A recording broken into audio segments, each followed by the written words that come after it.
बिस्मिल्लाह कहता हूं, मगर आज जो लफ्ज मैं बोलने जा रहा हूं वो सिर्फ लफ्ज नहीं, वो साये हैं। वो साये जो आपके ज़ेहन में घुसकर आपके साथ चैलेंज। मैं आपको एक कहानी सुनाने वाला हूं, लेकिन यह कहानी नहीं, यह एक अजीम खौफ का दस्तान है। और अगर आप कहते हो कि आपको डर नहीं लगता, तो याद रखना, डर कभी बताता नहीं कि वो आ रहा है। डर तो सिर्फ घुस जाता है। रात अंधेरी थी, ऐसी अंधेरी के इंसान अपने साए को भी ढूंढने लगे। न चांद निकला था, न सितारे चमक रहे थे। हवा इतनी खामोश थी कि लगता था जैसे सब कुछ रुक गया हो। सिर्फ एक पुराना हवेली था जो एक पुराने कब्रिस्तान के कोने में खड़ा था। लोग कहते थे कि उस हवेली में कोई इंसान नहीं रहता, मगर आवाजें रोज आती हैं। कभी बच्ची की हंसी, कभी औरत के चीखने की आवाज, और कभी सिर्फ वो खामोशी जो आपके कानों में चीख डालती है। आज मैं उस हवेली के सामने खड़ा था। मेरे पांव बरबर रुकते, मगर दिल में एक आवाज थी कि अंदर जाना है। क्यों जाना है, खुद नहीं जानता। शायद इंसान हमेशा उस चीज की तरफ खिंचा चला जाता है जहां उसे डर लगता है। दरवाजा पुराना था, लोहे का और जंजीर से बंद। मैंने जब जंजीर को हाथ लगाया, वो ठंडी थी, ऐसी ठंडी जैसे बर्फ को छू लो। मैंने जोर लगाया और दरवाजा खोल दिया। उस वक्त जो आवाज हुई वो सिर्फ दरवाजे की चीख नहीं थी, वो आवाज मेरे दिल को चीर गई। अंदर हवा और भी भारी थी, लगता था जैसे किसी ने सब कुछ रोक रखा हो। मैंने टॉर्चें जलाई, मगर उसकी रोशनी भी हल्की पड़ गई। दीवारों पर पुरानी तस्वीरें लटकी हुई थी, आंखों के बिना चेहरे, और उन आंखों के दाग ऐसे जैसे किसी ने जानबूझकर काट दिए हो। जैसे ही मैं अंदर बढ़ा, दरवाजा अपने आप बैंड हो गया। वो धमाका आज भी मेरे कानों में गूंजता है। मुझे लगा किसी ने पीछे से बैंड किया है। मैं मुड़कर देखा, मगर वहां कोई नहीं था, सिर्फ अंधेरा, सिर्फ वो हवा जो मेरे सीने पर बोझ डाल रही थी। हवेली में चलना आसान नहीं था। हर कदम पर लगता था कोई मेरे साथ चल रहा है। आवाज़ें गूंज रही थी, कभी सीढ़ियों से, कभी कमरों से। मैंने खुद को समझाया, बस एक भरम है, बस एक भारम। मगर अंदर कहीं दिल कहता था, यह भारम नहीं, यह हकीकत है। एक कमरा खुला था। मैं अंदर गया। वहां सिर्फ एक कुर्सी थी, और कुर्सी पर एक पुराना खिलौना, एक गुड़िया जिसकी एक आंख टूटी हुई थी और दूसरी आंख से वो सीधा मुझे देख रही थी। उसकी मुस्कान ऐसी थी कि लगता था वो अभी बात करेगी। मैंने हाथ बढ़ाया, उसे उठाया, और तभी मुझे अपने कान के पास एक बच्ची की आवाज सुनाई दी, क्या तुम मेरे दोस्त बनोगे? मैं झटके से मुर्रा, मगर कोई नहीं था। सिर्फ वो गुड़िया मेरे हाथों में थी। उस वक्त मेरी रूह कांप गई। मैंने गुड़िया फेंक दी, मगर जब नीचे देखा तो गुड़िया वहां नहीं थी। वो कुर्सी पर वापस बैठ चुकी थी, बिल्कुल उसी तरह जैसे पहले थी। मेरा दिमाग गूंज रहा था, समझ नहीं आ रहा था क्या हो रहा है। मैं नीचे बैठकर गहरी सांस लेने लगा, लेकिन तभी मुझे अपने पैर के पास किसी के चलने की आवाज सुनाई दी, धीरे धीरे, जैसे कोई छोटी सी बच्ची मेरी तरफ चल रही हो। मैंने टॉर्चें नीचे घुमाई, मगर वहां सिर्फ खाली जमीन थी। और फिर मुझे वो आवाज सुनाई दी, मुझे अकेले क्यों छोड़ दिया? उस आवाज ने मेरी रूह तक हिला दी। मुझे अकेले क्यों छोड़ दिया? यह लफ्ज इतने करीब से आए जैसे किसी ने मेरे कान में सीधा कहा हो। मैंने टॉर्चें इधर उधर घुमाई, मगर सामने सिर्फ वो पुरानी दीवार थी जिसमें दरारों से हवा निकाल रही थी। मेरी सांसें तेज होने लगीं। दिल ऐसे धड़क रहा था जैसे सीने से बाहर निकाल आएगा। मैंने वापस दरवाजे की तरफ भागना चाहा, लेकिन दरवाजा अब वहां नहीं था। जहां पहले दरवाजा था, अब सिर्फ एक अंधेरी दीवार खड़ी थी। हवेली ने अपना रूप बदल लिया था। सीढ़ियों का एक झुंड सामने आया, और उन सीढ़ियों पर मिट्टी से भरी हुए पांव के निशान नजर आने लगे। छोटे छोटे निशान, जैसे किसी बच्ची के पांव, और वो निशान धीरे धीरे ऊपर की तरफ जा रहे थे। मुझे महसूस हुआ कि अगर मैं उन्हें फॉलो ना करूं तो ये हवेली मुझे जिंदा खा जाएगी। मैंने अपने पैर बढ़ाए और सीढ़ियों की तरफ चल पड़ा। हर कदम पर लकड़ी की चीखने की आवाज होती थी, और साथ ही लगता था कोई मेरे पीछे भी चल रहा है। ऊपर एक लंबा कोरा कॉरिडोर था। दीवारों पर पुरानी पोर्ट्रेट्स लगी हुई थी। हर तस्वीर में एक ही चेहरा था, एक औरत का। उसकी आंखें सीधा मेरी तरफ थी। मैंने जब टॉर्च एक तस्वीर पर घुमाई तो वो औरत हंसी, बिल्कुल हल्के से, लेकिन उसकी हंसी ने मेरे खून को जमा दिया। मैंने टॉर्च दूसरी तस्वीर पर घुमाई और वहां भी वही औरत, मगर इस दफा वो रो रही थी। हर तस्वीर में उसके जज्बात बदलते जा रहे थे, जैसे वो मेरी हरकतों के सत सत जीती हो। कॉरिडोर के आखिर में एक कमरा था जिसका दरवाजा आधा खुला हुआ था। दरवाजे के नीचे से एक लाल रोशनी बाहर आ रही थी, लाल ऐसी जैसे खून चमक रहा हो। मैंने दरवाजा धक्का दिया और अंदर कदम रखा। कमरा खाली था, मगर बीच में एक गोल चक्कर बना हुआ था पुराने खून से, और उस चक्कर के बीच में एक कुर्सी थी और कुर्सी पर वही गुड़िया बैठी थी। अब की बार दोनों आंखें उसकी चमक रही थी। उसका चेहरा जिंदा लग रहा था। उसने अपना सर थोड़ा झुका कर कहा, तुम आखिर आ ही गए। मेरी रूह झटके से कांप गई। मैं पीछे हटना चाहता था, मगर पैर जमीन से चिपक गए थे। उस वक्त कमरे की दीवार से खून टपकना शुरू हो गया। धीरे धीरे लाल कतरे निकालकर जमीन पर गिरने लगे और फिर वो लहू शक्ल लेने लगा। एक छोटी सी बच्ची का चेहरा बना। उसने आंखें खोली और चीख मारी। मुझे क्यों मारा? गाया? उसकी चीख ऐसी थी कि हवेली का हर कोने गुंजू था। आईने टूटने लगे, दीवार दरकने लगी। मैंने अपने कानों को बैंड किया, मगर आवाज फिर भी अंदर घुस रही थी। वो चीख सिर्फ आवाज नहीं थी, वो मेरी रूह को चीर रही थी। अचानक कमरा अंधेरा हो गया। सिर्फ एक हल्की सांस चलने की आवाज थी। मैंने टॉर्च चलाई और देखा कि कमरे में 10, 20, 30 साए खड़े थे। हर एक का चेहरा अधूरा था। किसी के पास नाक नहीं थी, किसी के पास आंखें नहीं थी, किसी के पास जुबान नहीं थी, मगर सबकी नजरें मेरी तरफ थी। वो धीरे धीरे मेरे करीब आने लगे। मैं पीछे हटना चाहता था, मगर जहां भी जाता साए वहां से उठकर सामने आ जाते। उनमें से एक साए ने अपना सर झुकाकर मेरे कान के पास कहा, यहां से वापस जाने का रास्ता नहीं है। मुझे लग रहा था मेरी रूह अब शरीर से अलग हो रही है। वो साए मेरे इतने करीब आ गए थे कि उनकी सर्द सांस मेरी गर्दन पर महसूस हो रही थी। मैं जोर जोर से कलमा पढ़ने लगा, लेकिन लफ्ज जुबान से निकाल ही नहीं रहे थे। जुबान जाम गई थी, जैसे किसी ने मेरी बोली बांड कर दी हो। उसी वक्त गुड़िया की आवाज फिर से गुंजी। वो आवाज अब एक बच्ची की नहीं रही थी, बल्कि एक बहुत ही भयानक और भरे हुए गला से निकालती हुई आवाज थी। तुम समझते हो ये हवेली खाली है, यह जिन्नों का घर है और तुम हमारा शिकार हो। मेरी रूह तक हिला दी उस लफ्ज ने, जिन्नों का घर। मैं समझ गया कि यह जो साए हैं, ये इंसान के साए नहीं, ये असल में वो रूहानी मखलूकत हैं जो इंसान की सोचने समझने की हद से बाहर होती हैं। अचानक सारी रोशनी खत्म हो गई। बस एक लाल चमक रहती थी जो कुर्सी पर बैठी गुड़िया की आंखों से निकाल रही थी, और फिर वो लाल चमक धीरे धीरे हवेली के हर कोने में फैल गई। मैंने महसूस किया कि मेरे चारों तरफ जिन जमा हो गए हैं। उनके चेहरे पूरी तरह से नजर नहीं आ रहे थे, मगर उनकी आंखें चमक रही थी, जैसे अंगारे अंधेरे में जल रहे हो। हर एक की आंखों से घुसा टपक रहा था। उनमें से एक जिन ने बहुत गहरी आवाज में कहा, इंसान, तुम्हें यहाँ क्यों भेजा गया है?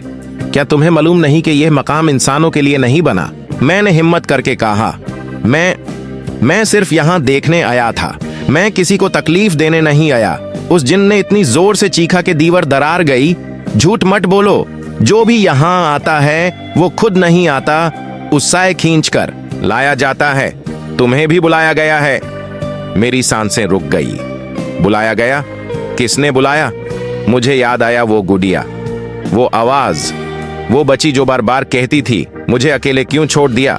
तब मुझे अंदाजा हुआ, ये सिर्फ एक हवेली नहीं, ये कैद खाना है, जहां वो रूहें कैद हैं जो अपनी मौत के बाद सुकून नहीं पा सकी।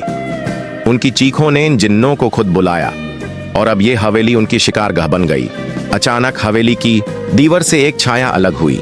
उसका चेहरा धीरे धीरे साफ होने लगा। वो एक औरत थी, बिल्कुल वही औरत जिसके पोर्ट्रेट्स कॉरिडोर में लटके हुए थे। उसके लंबा साया हवा में तैर रहा था और उसकी आवाज से पूरी हवा भर गई। मैंने तुम्हें बुलाया है।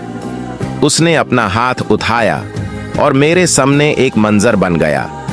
जैसे कोई पर्दा हट गया हो। मैंने देखा इस हवेली में एक वक्त था जब लोग रहते थे, बच्ची खेलती थी और माँ मुस्कुराती थी। मगर फिर एक रात लोगों ने इस औरत को जादू करने वाली कहकर जिंदा जला दिया। उसकी चीख, उसका घाम और उसकी बच्ची का रोना सब इस दीवार में कैद हो गया। उस वक्त मुझे समझ आया ये गुड़िया उसकी बच्ची की थी। वो बच्ची भी जल गई थी और अब दोनों की रूह यहाँ भटक रही हैं। जिन्नों ने उनकी रूह की चीखों को अपना गीजा बना लिया है। वो औरत का साया धीरे धीरे मेरे करीब आया और कहा, तुम्हें यहाँ से जिंदा निकालना मुश्किल है, तुम अब हमारी कहानी का हिस्सा बन चुके हो। जब उसने ये कहा तो मेरे चारों तरफ से चीखें गूंजने लगी, साए नचे, जिन चिल्लाए, दीवार से लहू बहने लगा। मुझे लगा मेरा दिमाग फट जाएगा। मैंने कलमा जोर जोर से पढ़ना शुरू किया। जैसे ही मैंने अल्लाहू अकबर कहा, सारे साए चीख मार कर पीछे हट गए। लाल रोशनी कम होने लगी, लेकिन वो गुदिया अभी भी कुर्सी पर बैठी थी। उसका चेहरा मुस्कुरा रहा था और फिर उसने धीरे से कहा, तुम समझते हो तुम बच गए, ये सिर्फ शुरुआत है। हवेली का हर कोना अब जाग चुका था। दीवारों से सिर्फ खून ही नहीं मगर चीख और हंसी भी निकाल रही थी। आईने जो टूट चुके थे उनके टुकड़ों में अलग अलग चेहरे नजर आने लगे।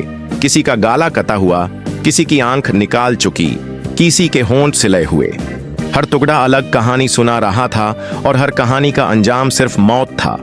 मैं जोर जोर से कलमा पढ़ता रहा, लेकिन मुझे लगता था कि लफ्ज हवा में गुल हो रहे हैं। जिन और साए अब घेरे डालकर मेरे आसपास गोल घूमने लगे। उनकी आवाज गूंज रही थी, इंसान तुम हमारे मेहमान हो और हमारे मेहमान कभी वापस नहीं जाते। अचानक जमीन फट गई, नीचे से आग के शोले निकालने लगे। उन शोलों में छोटी छोटी आकृतियां दिख रही थी, जैसे जलते हुए इंसान अपने हाथ उठाकर मदद मांग रहे हो। उनकी चीखों ने मेरे जिस्म को हिला दिया। ऐसा लग रहा था जैसे वो नीचे की आग मुझे खींच रही है। मैंने सीढ़ियों की तरफ भागने की कोशिश की, मगर हर कदम पर सीढ़ियां और दूर होती गईं।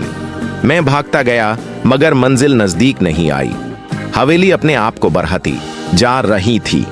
उसके कमरे बढ़ रहे थे, उसके कॉरिडोर्स लंबा हो रहे थे, जैसे कोई जिंदा मखलूक मुझे अंदर गिरफ्तार कर रही हो। फिर मुझे एक कमरा मिला जिसमें बीच में एक बड़ा सा दायरा बना था, लाल खून से, और उस दायरे के अंदर वो औरत का साया और उसकी बच्ची खड़ी थी। उनकी आंखों में सिर्फ इंतकाम था। औरत ने अपनी बच्ची का हाथ पकड़कर कहा, जो दर्द हमें मिला अब वो तुम्हें मिलेगा। तुम भी अपनी औलाद को तरासते रहोगे, तुम भी आग में चीखोगे और तुम्हारी रूह भी कभी सुकून नहीं पाएगी। उस वक्त मुझे लगा मेरी रूह जिस्म से निकाल रही है। मैंने जोर से दुआएं पढ़ना शुरू किया। मेरी आवाज इतनी कमजोर थी कि शायद सिर्फ मैं ही सुन रहा था। लेकिन अचानक हवेली के अंदर से एक और रोशनी चमकी, सेव्ड रोशनी, जैसे चांदनी का एक तीर अंधेरे को चीरकर अंदर घुस गया हो। वो रोशनी सीधा उस खूनी दायरे पर पड़ी और जैसे ही रोशनी ने दायरे को छुआ, वो औरत चीख मारी और उसका साया पिघाल कर धुंध बन गया। बच्ची की आवाज गूंजी, अम्मी मुझे दर्द हो रहा है, और दोनों हवा में घूल गए। जिन चीख मार कर भगने लगे। हवेली का हर कोना कंपने लगा। दीवारें टूट रही थी, छत दरकने लगी थी। मैंने अपना सर बचाया और भागकर वापस नीचे आया। अब मुझे दरवाजा नजर आ रहा था, वही दरवाजा जो पहले गायब हो गया था। मैंने जोर से दरवाजा खोला और बाहर रात की हवा अंदर घुस आई। मैं गिरता पड़ता हवेली के बाहर निकला। बाहर आसमान पर चंद चमक रहा था, सितारे फिर से दिखने लगे। हवा तेज चल रही थी, जैसे मुझे हवेली से दूर ले जा रही हो। मैं जमीन पर गिर गया, मेरी सांसें टूट रही थी। मगर फिर मैंने पीछे मुड़कर देखा। हवेली अब भी वैसी ही खड़ी थी, अंधेरी, खामोश और जिंदा। उसकी एक खिड़की में मैंने देखा वो गुदिया वहां बैठी थी और उसकी आंख से एक कतरा लहू बहकर नीचे गिरा और उसके होंठ से वो ही लफ्ज फिर गुंजे, यह सिर्फ शुरुआत है। मैं हवेली से बाहर निकल चुका था, या शायद मुझे ऐसा लग रहा था। सांसें अभी भी भरी थी, जिस्म अभी भी कांप रहा था।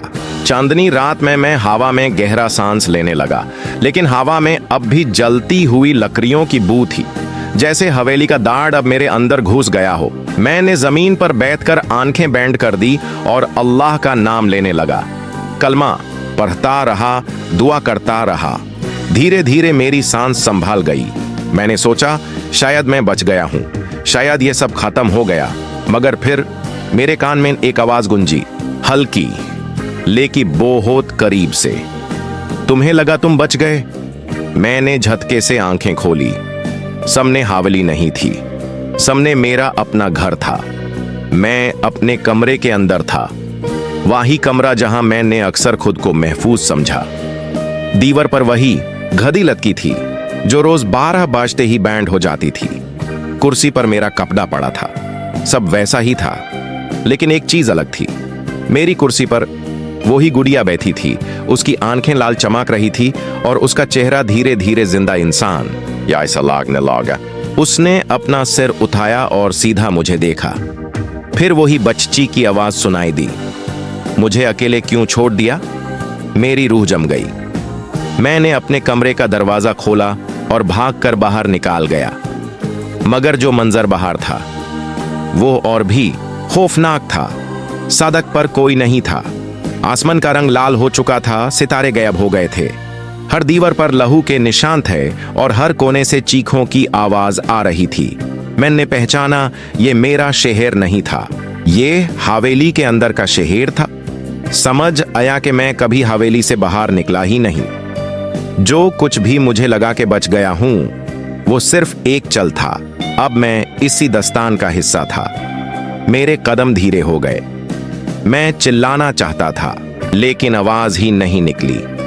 फिर एक साया मेरी तरफ आया, वो ही औरत। इस दफा उसका चेहरा और साफ था, उसकी आंखें खून से भर चुकी थी। उसने मुस्कुरा कर कहा, अब तुम हमारे साथ रहोगे हमेशा के लिए। उसके पीछे 10, 20, हजारों साये खड़े थे। हर एक साया अपना हाथ बढ़ाता, मुझे पकड़ता, खींचता। मैं चीखता रहा, कलमा पढ़ता रहा, मगर सब कुछ धुंधला हो गया। फिर सब खत्म हो गया। आज मैं आप सबके सामने खड़ा हूं। ये जो लफ्ज मैं बोल रहा हूं, ये मेरी जुबान से नहीं निकाल रहे। ये लफ्ज मेरे अंदर घुसे हुए हैं। ये लफ्ज उनकी आवाजों के हैं जिन्हें मैंने सुना। मैं आपको वार्न करना चाहता हूं, अगर कभी आपको कोई पुरानी हवेली नजर आए जो अंधेरी और वीरान हो, वहां मत जाना। चाहे आवाज बुलाए, चाहे दिल खींचे, मत जाना, क्योंकि आप समझोगे कि आप अंदर गए और वापस आ गए, लेकिन असल में आप कभी वापस नहीं आते। और अगर आप सोच रहे हो कि ये सब सिर्फ एक कहानी है, तो एक बात याद रखना, कल रात जिसने मेरी कुर्सी पर गुड़िया देखी थी, वो मैं नहीं था। मैं तो अब भी उस हवेली के अंदर हूं। आप जिनके सामने मुझे देख रहे हो, वो सिर्फ एक साया है।